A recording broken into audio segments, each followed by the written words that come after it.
আপনি দেখছেন padanews24.com এর রাত 8:30টার বিশেষ বুলেটিন ফ্ল্যাশ নিউজ। সাথে আছি আমি জাহিন এশা। facebook.com/padanews24 পেজ ফলো করে আমাদের সাথেই থাকুন। যতক্ষণ আওয়ামী লীগ জুলাই আগস্টের গণহত্যা ও তাদের সব কৃতকর্মের জন্য ক্ষমা না চায় ততক্ষণ পর্যন্ত তাদের কোনো বিক্ষোভ করতে দেওয়া হবে না বলে সাফ জানিয়েছেন প্রধান উপদেষ্টার প্রেস সচিব শফিকুল আলম। বুধবার নিজের ভেরিফাইড ফেসবুক আইডিতে পোস্টে তিনি একথা জানান। লেখেন, দায়িত্ব গ্রহণের পর থেকে অন্তর্বর্তী সরকার কোনো আইনি প্রতিবাদ বন্ধ বা নিষিদ্ধ করেনি। গত 5.5 মাসে ঢাকায় অন্তত 136টি বিক্ষোভ হয়েছে। তবুও আইজি কখনো প্রতিবাদের ওপর কোনো নিষেধাজ্ঞা আরোপ করেননি। প্রেস সচিব প্রশ্ন করেন, তবে কি ফ্যাসিস্ট আওয়ামী লীগকে আন্দোলন করতে দেওয়া উচিত? জুলাইয়ের গণ অভ্যুত্থান, হত্যা ও হত্যাকাণ্ডের জন্য শেখ হাসিনা ও তার দলই দায়ী।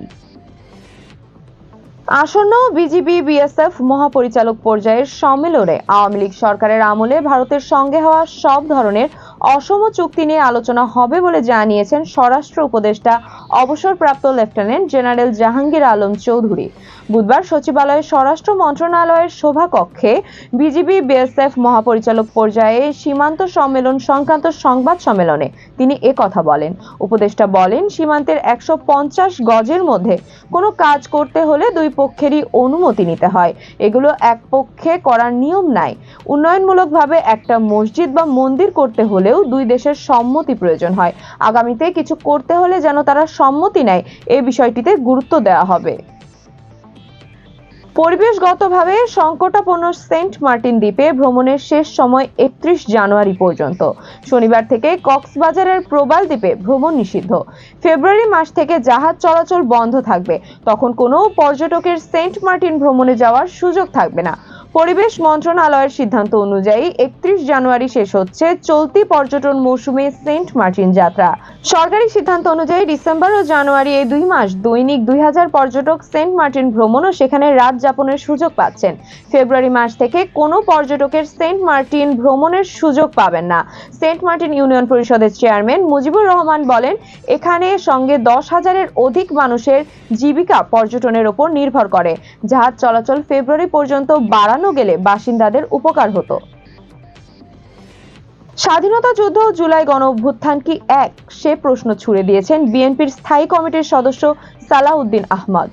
সংস্কার প্রক্রিয়া নিয়ে বলতে গিয়ে বিএনপির এ নেতা বলেছেন, অনেক কিছু সংস্কার প্রস্তাবে আসেনি, আবার অনেক কিছু এসেছে যা অবাস্তব। সংবিধান সংস্কার প্রস্তাবে একই প্যারায় মুক্তিযুদ্ধ ও জুলাই গণ অভ্যুত্থান আনা হয়েছে। বুধবার দুপুরে জাতীয় প্রেস ক্লাবে জুলাই গণ অভ্যুত্থান, গণমাধ্যম ও সাংবাদিকতা শীর্ষক আলোচনা সভায় তিনি এসব কথা বলেন।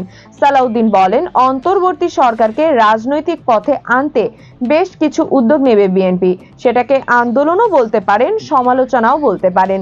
নির্বাচন বিলম্বিত করলে ডক্টর মোহাম্মদ ইউনূসের সরকারকে এর কারণ জনগণের কাছে তুলে ধরতে হবে বলে বক্তব্যে উল্লেখ করেন এই বিএনপি নেতা।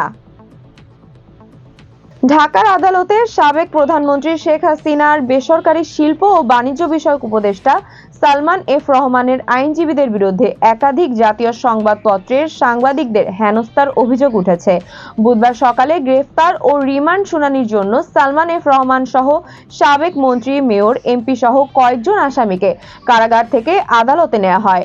আসামিদের কাঠগড়ায় তোলার সাথে সাথেই সালমানের ও অন্য আসামিদের আইনজীবীরা কাঠগড়া ঘিরে ধরেন। পেশাগত দায়িত্ব পালনকালে কালের কণ্ঠ, প্রথম আলো, কালবেড়ার কর্মরত সাংবাদিককে হেনস্থা করে কাজে বাধা দেন সালমান এফ রহমানের আইনজীবীরা। সাংবাদিকরা কেন এজলাস কক্ষে আছে বলে উত্তেজিত হন তারা।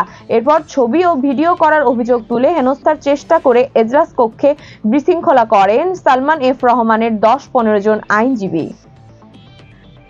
গুরুত্বপূর্ণ সব সংবাদ জানতে padanews24.com এর বিশেষ বুলেটিন ফ্ল্যাশ নিউজ দেখবেন প্রতিদিন রাত 8:30টায়। ফ্ল্যাশ নিউজ দেখতে ফেসবুকে আমাদের ফলো করুন facebook.com/padanews24 আর ইউটিউবে সাবস্ক্রাইব করুন youtube.com/padanews24 চ্যানেলটি। নিয়মিত দেশ বিদেশের আপডেট সব সংবাদ জানতে ভিজিট করুন মাল্টিমিডিয়া নিউজ পোর্টাল padanews24.com। পরবর্তী ফ্ল্যাশ নিউজ দেখার আমন্ত্রণ জানিয়ে বিদায় নিচ্ছি আমি জাহিন এশা। ভালো থাকুন, সুস্থ থাকুন।